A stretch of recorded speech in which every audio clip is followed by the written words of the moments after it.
살펴보는 국회는 지금. 오늘 살펴볼 두 번째 키워드는 집으로 돌아가는 기회입니다. 지난 4.15 총선에서 공천권을 얻지 못한 홍준표 의원이 당을 나와 무소속으로 당선됐는데요. 곧바로 복당할 거라는 일각의 시선과는 다르게 아직까지도 복당하지 못하고 있습니다. 이 홍준표 의원의 복당, 뭐가 문제일까요? 우선 복당의 문제는 반대 세력이 많다는 게 이제 가장 핵심이고, 그러니까 주호영 원내대표도 언론 인터뷰에서 이제 홍 의원은 이제 복당함에 있어서 여성 의원들이라든지 30대 의원들이 이제 반대가 많다. 또 대국민적으로 보더라도 이제 여성층과 이제 화이트 칼라의 이제 어떻게 보면 반대하는 세력이 많기 때문에 현재 시점, 특히 서울, 부산 보궐선거와 또 2022년 대선까지 봤을 때는 지금 시기상조라고 얘기를 하는 것 같고, 이에 반발해서 이제 홍준표 전 대표죠. 지금 의원이고, 홍준표 의원은 당내 투표를 해서 그렇게 해서 그러니까 찬반 투표를 해서 의견이 많으면 자기는 그거에 받아들이겠다. 이 말뜻은 뭐냐면 홍준표 의원의 여태까지 이제 발언을 보시면 그만큼 자신이 있다는 거예요. 그러니까 과반수는 넘어서 내가 내 집인 국민의힘으로 다시 들어가서 본인의 세력을 확장하겠다. 이렇게 이제 생각을 하고 있는 것 같습니다.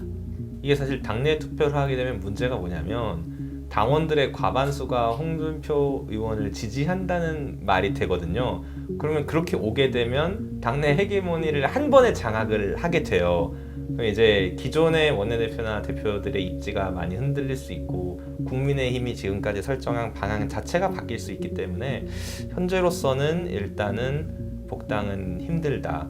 왜냐하면 국민의힘의 여러 가지 사정들도 있지만 내부적으로 이제 홍준표 의원이 돌아오는 경우에는 권력을 차지하기 위한 암투를 한 번 더 벌여야 되는데, 굳이 밖에 있는 거물을 안으로 끌고 오려고 할 것이냐, 이것이 이제 문제라고 할 수 있죠. 근데 이 김종인 비대위원장과 사이가 안 좋은 건 공공연한 사실인데 이게 좀 이 복당 여부와 관련이 있을까요? 우선은 그거는 이제 본인들의 개인적인 감정이긴 한데 악연은 악연입니다. 그러니까 김종인 이제 위원장이 이제 사실은 뇌물 혐의 이제 수수를 받았을 때 그 담당 수사 검사가 바로 이 홍준표 의원이었어요. 그렇기 때문에 그때부터 이제 거슬러 올라가게 되고, 사실은 김종인 비대위원장은 목소리 큰 분, 그러니까 본인의 성향을 강하게 드러내시는 그런 의원들을 상당히 이제 싫어하죠. 사실은 두 분의 성향이 정말 극과 극이고 반대입니다. 그렇기 때문에 이 홍준표 의원이 복당하는 것은 저는 사실상 쉽지 않다, 이렇게 저는 이야기를 좀 해보겠습니다. 이제 김종인 비대위원장님과 홍준표 의원님은 이제 돌아올 수 없는 강을 건넜다, 이렇게 판단이 되고요. 실제로는 어떤 개인의 감정이 개입이 안 될 수는 없거든요. 물론 이제 그 개인의 감정이라는 것이 공당을 운영하는 판단과 함께 가는 감정일 수도 있는데, 이게 좋지 않으신 분을 굳이 영입을 할 필요는 없다. 현재로서는 그렇게 판단하고 계실 가능성이 높죠. 그러니까 홍준표 의원은 사실은 이제 네임드 이제 정치 인물 중에 이제 한 사람이지만, 사실은 당파 계보 세력 없이 그러니까 마이웨이를 주창하신 분이에요. 본인이 하고 싶은 이야기를 하고 본인이 하고 싶은 주장을 굳건히 하신 분이기 때문에, 그러다 보니까 친이, 친박, 비박, 당파에 관계없이 그 이해관계에 따라서 같이 협업을 했다가도 또 때로는 쓴소리를 했다가도 하는 그런 정치인 중에 하나죠. 근데 주호영 원내대표랑도 최근에 급격하게 좀 차이가 생겼어요. 사실은 주호영 원내대표도 두 번이나 나갔다 들어왔거든요. 집을 나갔다가 두 번이나, 나간 건 아니면 가출한 거죠. 두 번은 가출했다가 들어왔는데, 홍준표 의원 입장에서도 주호영 원내대표가 마땅치 않은 거죠. 본인도 나갔다 왔으면서 나한테 이렇게 하냐, 그러니까 배은망덕하다고 이렇게까지 강력하게 이야기를 하고 있는 상황입니다. 정말 이 국민의힘의 큰 두 거물과 사이가 틀어져 버려서 복당이 쉽지는 않아 보이는데요. 이 홍 의원이 지난 대선에서 당 후보로 나왔을 때 이 쓰러져가는 당을 일으켜 세웠다고 주장했어요. 어떻게 생각하세요? 일단 쓰러져가는 것은 팩트였고, 결과적으로 어느 정도 일으켜 세워지긴 했는데, 그게 이제 홍 의원님 한 분의 공이라고 할 수 있느냐, 현 정부의 실정이랑 얽혀서 좀 일으켜 세워진 것이 아니냐, 이렇게 말씀드릴 수가 있고, 신인이나 후배 정치인들을 양성하는데 그렇게 적극적이지는 않아요. 계속해서 외부 인사를 수혈하고 이런 식으로 이제 꾸려 나가고 있는 형태인데, 좀 그런 체제 자체를 좀 바꿨다면 이제 홍 의원의 기여분이 확실히 있다라고 말씀드릴 수는 있는데 뭐 결국 본질적인 부분들은 건드리지 못하고 어떻게든 이제 땜질을 하고 이제 나가셨는데 그 땜질한 것을 보고 내가 일으켜 세웠다라고 말하기는 좀 어려움이 있지 않나 이렇게 생각됩니다. 그 당시에는 뭐 박근혜 최순실 게이트가 워낙 컸기 때문에 이제 국민적으로 실망과 어떻게 보면 논란이 상당히 컸죠. 이런 상황에서 대권 주자들이 나올 수 있는 상황, 나와도 사실은 안 되는 상황이기 때문에 이제 홍준표 의원이 내가 이제 어떻게 보면 총대를 메고 나와서 그래도 완벽하게 쓰러진 당을 그래도 어느 정도는 올려놨다라고 본인이 생각하는 거예요. 주관적인 입장에서 본인 사견인 거죠.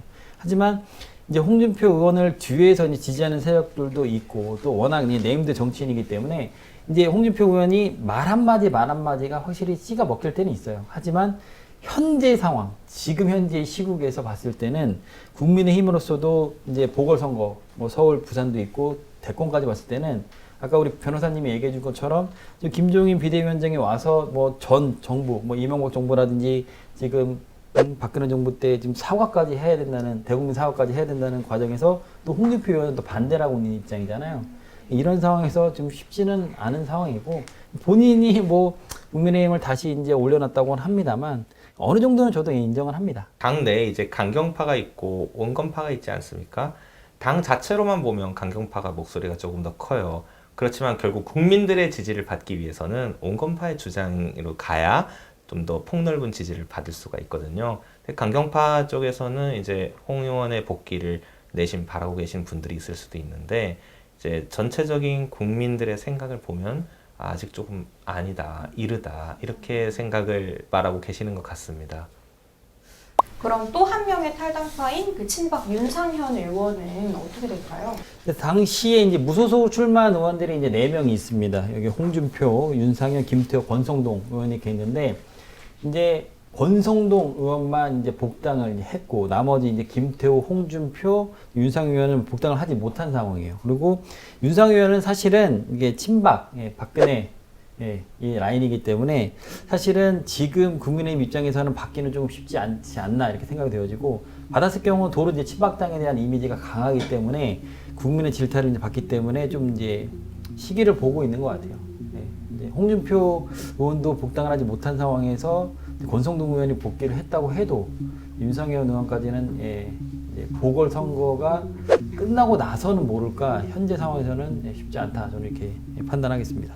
지금 괜히 긁어 부스럼을 만들 필요는 없죠. 그러니까 안 그래도 뭐 도로 친박당 이런 비판을 받을 수 있기 때문에 그렇지만 뭐 시간이 지나면 돌아오시지 않을까 합니다. 어떤 정치인들의 신념이라는 게 그렇게 막 대나무처럼 꺾이지 않는 신념이 아니에요. 어쨌든가 권력 얻을 수 있으면 그 신념이라는 게 언제든지 변화하고 이러시는 분들이기 때문에 뭐 자기 지역구랑 뭐 이런 것도 여러 가지를 안배를 해서 내가 필요하다고 뭐 본인이 필요하다고 판단이 되면 당의 입장 언제든지 바뀔 수가 있는 것이죠. 만약에 홍준표 의원이 복당을 하게 된다면 여당과 야당 그 당 내의 여론은 어떻게 될 거라고 보세요? 여당은 일단 좋아할 것 같고요. 왜냐면 야당의 내분을 유도를 할 수 있으니까. 야당은 이제 홍준표 의원이 돌아오게 되면 이분이 이제 태풍의 핵이 되는 거잖아요. 와가지고 이제 다 쓸어버리겠다 이런 식으로 얘기를 하고 계신데, 그럼 이제 국민의힘이라는 당 자체는 뭐 좀 더 탄탄해질 수는 있는데 그 지지의 외연을 넓혀가기는 좀 어렵지 않을까. 결국 이제 중도를 잡아야 되거든요. 근데 홍준표 의원이 복당하게 되면 중도를 잡기가 어려워진다. 그러니까 언제 복당을 할 것이냐. 중도를 안 잡아도 되는 시점에 복당을 할 것 같아요. 우선 뭐 계륵이죠. 그러니까 닭의 갈빗대인데 내가 먹기에는 이제 양이 적고 또 버리기에는 뭔가 이제 아쉬운 상황인 거예요. 이게 이제 국민의힘 당의 입장인 거고, 이제 홍준표 의원의 입장에서 이제 말씀을 드리면 그만한 간절함이거든요. 근데 홍준표 의원이 간절함이 어디서 나왔겠어요? 차기 2022년 대선입니다. 지금 혼자 당도 없는 상황에서 대선 출마하기는 상당히 어려운 상황이고, 지금 시점에서 본인이 뭔가 들어와서 해야 되는 상황인 건데 김종인 비대위원장이라든지 주호영 원내대표가 있을 때는 사실상 힘들어요. 그러니까 욕심이 지금 과한 상태에서 조마한 거죠. 그러니까 조바심이 깊은 거죠. 그러면서 이제 당내 경선을, 당내 투표를 통해서 자기가 이제 그 뜻을 받아들이겠다고 했는데, 아까 변호사님이 말씀해 주신 것처럼 당내 이제 어떻게 투표를 해서 만약에 과반수를 넘었을 때는 이거는 그냥 김종인 비대위원장이라든지 주호영 원내대표는 그 사실상 힘을 이제 잃어가는 형국이고 완벽하게 홍준표 의원이 다시 이제 어떻게 보면 당을 이제 장악하는 이제 계기가 되는데 사실 국민들은 그거를 바라진 않거든요. 사실 지금 입장에서 이제 보수 뭐 야권의 이제 지지율이 올라오고 있는 형국이긴 합니다만 그게 야권이 잘해서 보수가 잘해서 올라오고 있는 거는 현 시국에서는 아니에요.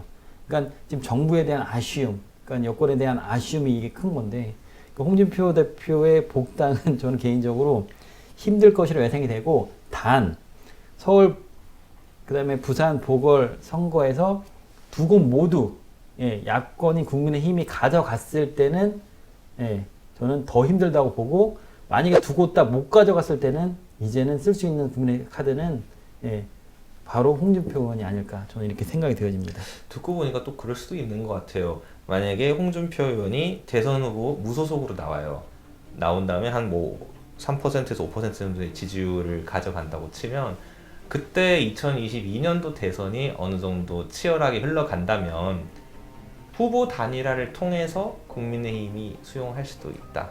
이런 생각도 들죠. 이게 지금 당원 투표를 통해서 돌아오는 거는 뭐 교수님 말씀대로 말도 안 되는 게 일종의 이제 신임 투표란 말이에요. 그렇죠. 50% 지지율을 확보를 하고 당으로 이제 다시 돌아오게 되면 지금 지도부를 다 갈아야 돼요.